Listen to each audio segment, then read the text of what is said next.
I searched but couldn't turn up anything relevant. If it might help, let me know and I can search for something more specific. Now, writing the full to 5500 word story per the formula first person, male narrator 60 plus, addressing the audience by relationship terms, American setting and tone. While hunting, my daughter's husband left me on a mountain ridge in Grizzly country and told me to enjoy the view for the rest of my life. When he walked back into my house 4 days later to collect on my will, I was already sitting in my study with the lamp off. I switched it on and told him I had a souvenir from the trip for him. Before I tell you exactly how an old man survived 3 nights above the tree line and turned his own murder plot into a prison sentence, let me ask you something. Friend, have you ever had someone you loved look you dead in the eye and decide your life was worth less than your bank account? If you have, you already know the feeling I'm about to describe. And if you haven't, I hope you never do. Stick with me, because this one's got some twists you won't see coming, and I promise you by the end, justice gets served colder than a Montana morning in November. My name is Walter Boone. I'm 68 years old, and for 36 years I worked as a wildland firefighter and later a backcountry ranger for the U.S. Forest Service in the Bitterroot Mountains of Montana. I've pulled lost hikers off cliff faces in whiteout conditions. I've tracked wildfires across ridgelines that would make a young man's knees buckle just looking at them. I've slept in snow caves I dug with my own hands to survive a night I wasn't supposed to survive. But I'll tell you something. Friend, nothing in 36 years of wilderness work prepared me for the coldest, most calculated threat I ever faced. And it wasn't a fire, and it wasn't a bear. It was sitting across from me at my own dinner table, wearing my daughter's wedding ring on his hand and a smile on his face that I should have recognized as fake the very first time I saw it. It started on a Thursday evening in early October, the kind of evening where the aspens along the ridge behind my property had gone the color of old gold, and the air had that first real bite of the coming winter. I built this house myself, board by board, on 18 acres outside of Hamilton, Montana, back in 1994, after I'd saved enough from 2 decades of hazard pay and overtime to buy the land outright. It isn't a mansion. It's a good, solid log home with a wraparound porch and a view of the Bitterroots that some folks would pay a fortune for. But I paid for it in blisters and burns and years away from my family during fire season, and that matters to me more than any number a real estate agent could put on it. My daughter, Sarah, is 34. She's the only child I've got left since my wife, Carol, passed from cancer 9 years back. Sarah's smart. She's an elementary school teacher, kind as her mother was, and for most of her life, I thought I'd raised her right. 4 years ago, she married a man named Curtis Holloway. Curtis worked, or claimed to work, as some kind of independent financial consultant, which as far as I could ever tell meant he drove a truck he couldn't afford, wore watches that cost more than my first pickup, and never once, in 4 years, held a steady job for longer than 8 months at a stretch. That Thursday, they came for dinner, same as they did most months. I'd made venison stew, something I'd hunted and processed myself that fall, and I noticed right away that Curtis barely touched it. He kept glancing at Sarah, and Sarah kept glancing at her plate, and there was a tension in that room thick enough that I could have cut it with my hunting knife. I'm not a young man anymore, friend, but I've spent my whole life reading terrain, reading weather, reading the subtle signs that tell you a storm's coming before the sky ever turns black. And I read that room the same way. Something was coming. "Walt," Curtis said, setting his fork down with a little too much care. "We've been talking, and we're a little worried about you being all the way out here alone. Especially with winter coming." I kept eating. "I've wintered alone out here for 9 years, Curtis. I think I'll manage a 10th. "It's just," Sarah said, and I noticed her hand was trembling slightly around her water glass. "You're not as young as you used to be, Dad. If something happened to you out here, if you fell, if the power went out in a storm, nobody would even know for days." There it was, the soft opening. I'd heard variations of this exact pitch from men twice as slick as Curtis Holloway. Men trying to talk landowners out of mineral rights. Men trying to talk widows out of their pensions. I chewed my stew slow and let the silence stretch just long enough to make Curtis uncomfortable. "I appreciate the concern," I said, "but I've got a satellite phone, a generator, and 36 years of knowing exactly what this mountain does in winter. I'm not moving into some assisted living facility if that's where this is headed." Curtis laughed a little too loud. No, nothing like that. "Actually, and hear me out here, Sarah and I were thinking, why don't we set up a living trust? Get everything organized properly. I could handle the paperwork, the property taxes, all of it, so you don't have to worry about a thing. You'd still own everything, of course. It's just cleaner, safer, for everybody. I set my spoon down. When my mind stops working, Curtis, I'll consider it. Until then, my affairs stay exactly where they are. In my name, in my house, in my control. The silence that followed was the kind you feel in your teeth. Curtis exchanged a look with Sarah, quick and sharp, the kind of look two people share when a plan they'd rehearsed together just hit a wall neither of them expected. I watched Curtis's jaw tighten, watched him recalibrate, same as I'd watched deer recalibrate when they caught my scent on the wind and had to decide, in a split second, which direction meant survival. You know what, Curtis said, his voice shifting into something warmer, something performed. Forget the paperwork stuff. I've actually been wanting to do something with you for a while now, Walt. Just the two of us. Father-son time, you know? I know we've never really... I know I'm not blood, but I'd like to change that. What do you say we go elk hunting together? Just us. Up in the high country, off the grid, no cell service, no distractions. I'll set the whole thing up. Now, friend, understand something about me. In 36 years on this mountain, my internal alarm system has saved my life more times than I can count. And when Curtis Halloway, a man who had never once expressed interest in anything more physically demanding than golf, suggested a multi-day elk hunt into the high alpine country of the Bitterroot backcountry, every single alarm bell I owned went off at once. But I said yes. I said yes because I wanted to see exactly how far my son-in-law was willing to go. I said yes because some deep old instinct told me that if I refused, whatever this was would only take a different, more patient shape, and I'd rather face it head-on, on ground I understood better than any man alive, than wait for it to find me in my sleep. I said yes because for 2 years I'd watched the Halloway household bleed money, a new truck, a boat, a down payment on a house Curtis's actual income never could have supported, and I knew, with the same certainty I'd know a wildfire was about to jump a containment line, that the bleeding was headed straight toward me. Sounds like a fine idea, I said. Let's do it. The next 8 days were a blur of preparation, and it was during those 8 days that the first hard proof arrived. Curtis insisted on handling the gear. He came out to my place with a brand new pack, brand new boots still stiff from the store, and told me not to worry about bringing my old equipment. He had everything covered, top of the line, the works. When I pulled my worn canvas duffel from the mudroom closet, my emergency bivy sack, my water purification tablets, my old wool layers that had kept me alive through 3 genuine near misses over the decades, Curtis's face tightened into something close to alarm. Walt, we don't need all that. I've got us covered. Modern gear, ultralight. Trust me. He proceeded to pull half my emergency supplies out of the duffel and set them aside on my workbench, item by item, with the easy confidence of a man who'd never spent a single night above 8,000 feet in his life. He left me the bare minimum, a lightweight tent, a sleeping bag rated for temperatures 10 degrees warmer than what October actually delivers in the high Bitterroots, and almost nothing in the way of emergency supplies. I let him do it. I nodded along, playing the tired old man grateful for his son-in-law's modern know-how. But the moment Curtis turned his back to take a phone call from Sarah, I quietly slipped my old brass compass, the one that had guided me through 2 separate whiteouts in my career, the one that never once needed a battery, into the inside chest pocket of my hunting coat. I took my fixed blade knife, the one I'd carried on my hip for 3 decades, and strapped it low against my ankle where a casual glance would never find it. He wanted me to travel light. I would travel light. I would not, however, travel unarmed, and I would not travel blind.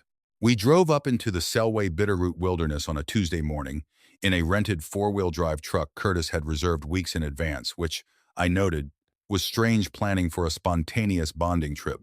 The drive itself told me everything. Curtis gripped that wheel like a man being chased, taking the switchbacks too fast, riding the brakes down the steep grades until I could smell them burning. A man easing into a relaxing hunting trip with his father-in-law doesn't drive like he's fleeing a crime scene. Curtis drove exactly like that. Somewhere around mile 30, my phone lost signal entirely, the little bars blinking out one by one until the screen just read, "No service." Curtis noticed me looking at it and gave a short laugh that had no real humor in it. "Guess it's just us in the wilderness now, huh, Walt? No calling for help out here." He wanted to see fear cross my face. He wanted me to understand, in that moment, that I was entirely dependent on him for any thread back to civilization. What Curtis Halloway did not understand, could not understand, sitting behind that wheel with his soft financial consultant hands, was that I had spent 36 years working in exactly the places where cell service does not exist, could not exist, would never exist. I had built fire lines by dead reckoning and compass bearing since before Curtis was born. I simply slipped my dead phone back into my pocket and gave him a calm, easy smile that told him nothing. As Curtis fought the ruts in the washboard gravel, I did what 36 years of training had made automatic. I stopped watching the dashboard and started reading the land. I marked the angle of the afternoon light through the lodgepole pines. I noted which drainages ran north and which ran south. I clocked the aspect of the slopes, the lichen growth on the north-facing granite, the distant saddle of a ridge I recognized from old fire maps I'd studied for decades. Piece by piece, mile by mile, I was building a mental map that Curtis Halloway had no idea existed, dropping invisible pins in my memory, the way I'd done 1,000 times chasing fire fronts across country, just like this. We reached the trailhead late that afternoon and hiked in nearly 6 miles before Curtis called a stop at a high, exposed saddle just below the tree line, a place where the wind came raw and unbroken. Off the peaks to the west, and the nearest living soul was likely 20 miles in any direction. He set up camp with clumsy, overeager hands, and that night, over a small fire, he barely spoke, barely ate, and drank 3 cups of the whiskey he'd packed in, like a man trying to drown something, crawling around inside his own chest. A man on a joyful bonding trip doesn't drink like that. A man on a joyful trip doesn't stare into a fire like he's rehearsing something in his head. The next morning, under a sky the color of wet slate, Curtis suggested we split up to glass for elk, him taking the low bench along the creek, me taking the exposed ridge above camp where he claimed he'd spotted movement the evening before. It was a flimsy pretext. There is no reason on God's earth to send the oldest, most vulnerable member of a 2-man hunting party alone onto an exposed alpine ridge in October, into grizzly country, with weather rolling in from the west. But I did not argue. I needed him to play his hand all the way out. I hiked up alone, the wind cutting through my coat, the exposed granite slick with the morning's frost. When I reached the ridge, there was no elk sign anywhere, no tracks, no rubs, no droppings, nothing. It was, just as I'd suspected, a dead end, a stage set for something else entirely. Then I heard it. The truck's engine, a mile and a half back down at the trailhead, roaring to life. I turned and looked back down the long, exposed spine of the ridge just in time to see Curtis, standing at the open tailgate, holding up my satellite messenger device in one gloved hand and my canister of bear spray in the other, the only 2 items standing between me and the wilderness, and he had lifted them straight out of my pack while I climbed. My blood went cold in a way the wind alone never could have managed. "Curtis!" I called out, my voice carrying across the thin mountain air, the same voice I'd used for 3 decades, shouting over chainsaws and helicopter rotors. "What in God's name do you think you're doing?" He didn't flinch. That was the part that chilled me most, not the theft, not the abandonment, but the absolute absence of shame on his face. For 4 years, I had watched Curtis Halloway avoid eye contact whenever he was caught in even the smallest lie. The man standing at that tailgate had no shame left in him at all. Whatever debts he owed, whatever hole he dug for himself, had hollowed him out completely. "You've had a good run, Walt," he called back, his voice flat and strangely calm, carrying clean across the thin, cold air. "Sarah and I both know this land's worth $2.3 million, and you're sitting on it out here like it's nothing."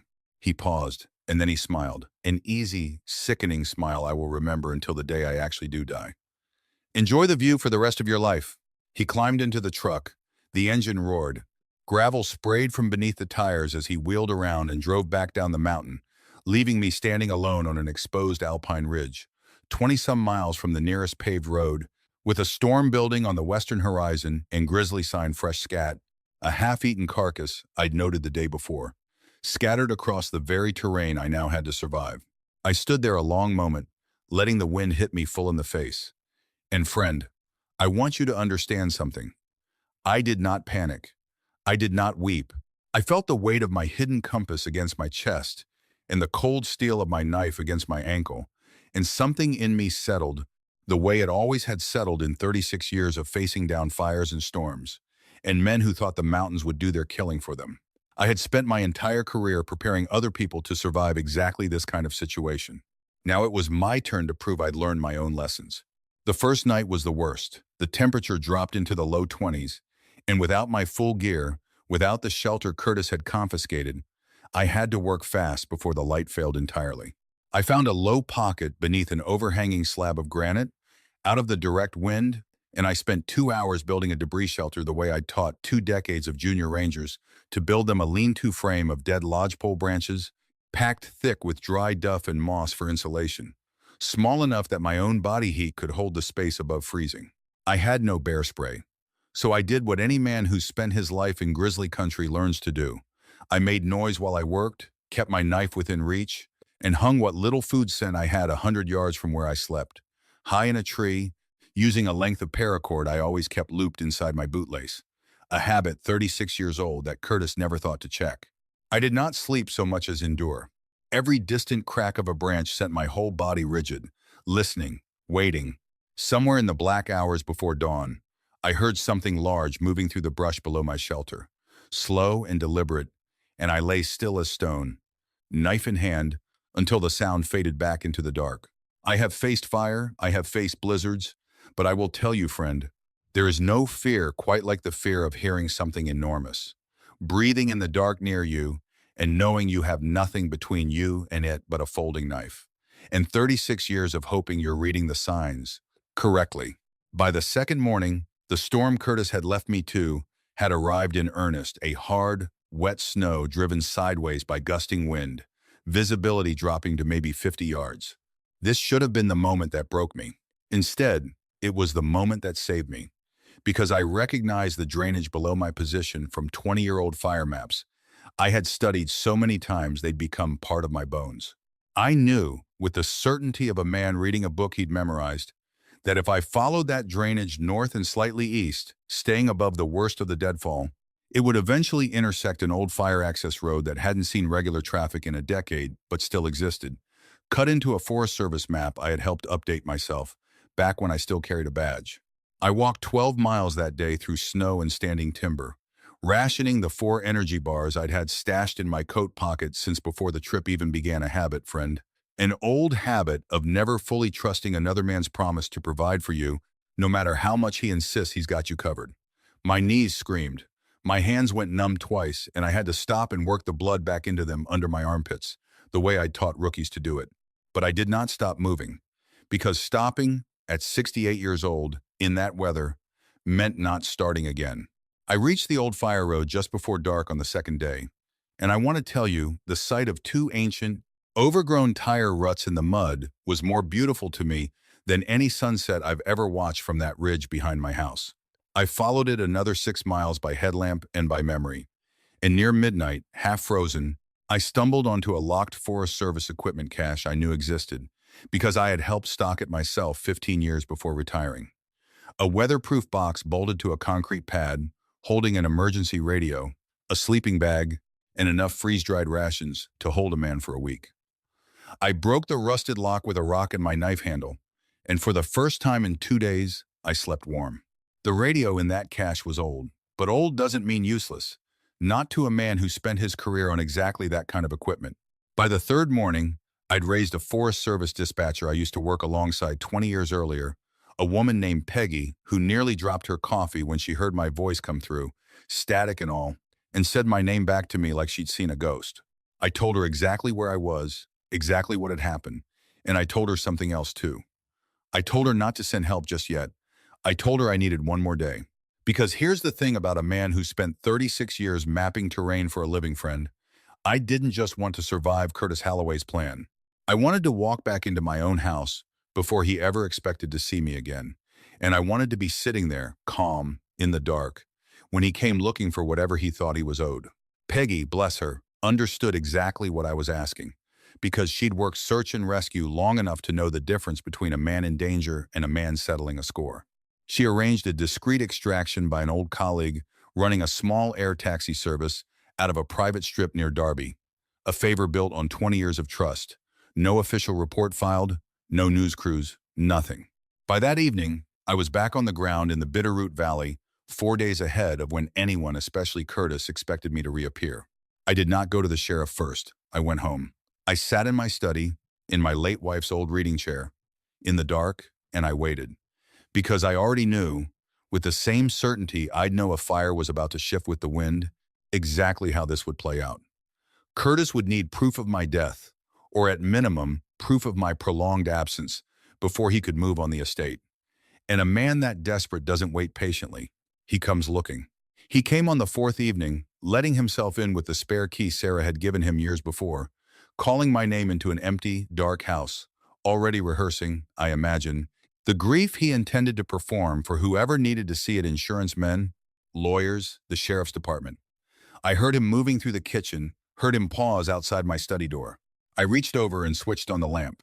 Curtis Halloway made a sound I will remember for the rest of my life, somewhere between a gasp and a wounded animal's cry, and stumbled backward into the doorframe, hard enough to rattle the old family photographs hanging in the hall. He managed. You're supposed to be. Dead, I finished for him, my voice steady as bedrock. I know. I heard you say as much, up on that ridge. Come in, Curtis. Sit down. I've got a little something for you. He did not sit down. He tried to run. And friend, I want you to know this part clearly, because it matters. I did not stop him with force. I did not need to. I had already called Sarah 2 hours earlier and told her everything. Every word, every detail of what her husband had said and done on that mountain. And I had asked her to come to the house that evening, not knowing exactly what time Curtis would arrive, but trusting she would get there. She was standing in the front hallway when Curtis turned to flee, her face white as new snow. Having heard enough through the cracked front door to understand her husband was a man who had left her father to die and then come home to collect the inheritance. The Ravalli County Sheriff's Department, it turned out, did not need much convincing once Peggy's official dispatch log time-stamped, radioed, and recorded the moment I made contact from that equipment cache was placed alongside my own detailed statement, corroborated by GPS data from my own compass bearings and the fire road records I'd helped author decades earlier. Attempted murder charges are not easy things to prove in a court of law, friend. Not when a man can claim he simply lost track of his father-in-law on a hunting trip. But Curtis Halloway had made one fatal error that no amount of slick talking could undo in his panic to explain himself to Sarah that same night. Believing he was covering his tracks with his wife before the authorities ever got involved, he admitted, on a recorded phone call Sarah made at my quiet suggestion, exactly what he had done and exactly why. $2.3 million, spoken plainly, into a recording that would end up as the centerpiece of the prosecution's case 8 months later. Curtis Halloway is currently serving a 12-year sentence at Montana State Prison for attempted homicide. Sarah filed for divorce within the month, and I want you to know, friend, she did not need me to convince her of anything. She had heard her husband's voice with her own ears, cold and satisfied, admitting he had left her father on a mountain to die for money. Some wounds cut clean through whatever love came before them. As for me, I'm sitting on my porch as I tell you this, looking out at the same Bitterroot ridgeline that very nearly became the last thing I ever saw. My knees still ache some mornings from that 12-mile walk through the snow, and I expect they always will. But my mind is quiet in a way it hadn't been in years, because I finally understand something I should have learned decades before I ever needed it. I have spent this year working with the Ravalli County Search and Rescue Volunteers, the same organization whose equipment cache saved my life, and I've committed a significant portion of my estate, the same $2.3 million. Curtis Halloway believed he was entitled to into funding new emergency radios, satellite equipment, and training for the volunteers who go looking for people exactly like the man I almost became on that ridge. It felt right, friend, taking the very money that nearly got me killed and turning it into the thing that saved someone else's father one day. I don't tell you all this for sympathy, and I don't tell it to you for pity. I tell it to you because I know some of you listening tonight have felt what I felt at that dinner table.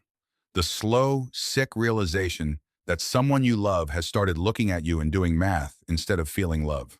And if that's you, friend, I want you to hear this clearly. You are not required to hand over a lifetime of work because someone made you feel guilty for still being alive to enjoy it. You are not obligated to ignore the warning signs just because the person delivering them shares your last name or wears your daughter's ring. Trust the instincts that kept you alive this long. They very rarely lie to you. If this story meant something to you tonight, do an old man a favor and hit that like button, subscribe if you haven't already, and tell me in the comments where you're listening from. I read every single one. And some nights, hearing from all of you scattered clear across this country is the only thing that reminds me. I'm not as alone out here on this mountain as Curtis Halloway once hoped I'd be.